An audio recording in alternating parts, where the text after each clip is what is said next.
Welcome সকলকে আজকের শীর্ষ সংবাদ শিরোনাম দেখার জন্য। ফাঁসির রায়ের পর ভারত ছাড়ছেন হাসিনা, যে দুই দেশের নাম আলোচনায়। ফজলুর রহমানের বিরুদ্ধে ট্রাইব্যুনালের অবমাননার অভিযোগ।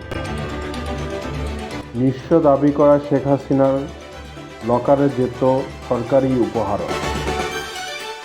গেরিলা যুদ্ধের প্রস্তুতি ভেনেজুয়েলার।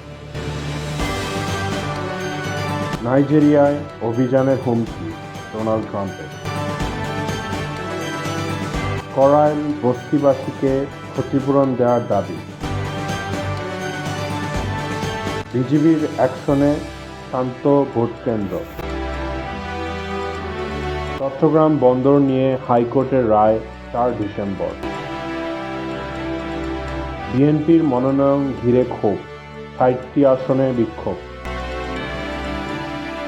নির্বাচনের বিষয়ে বিদেশি চাপ নেই। 3 বিশ্ববিদ্যালয়ের ভিপিরা জামায়াতের চূড়ান্ত প্রার্থী তালিকায়। যুক্তরাষ্ট্রকে মোকাবেলার ডাক মাদুরোর।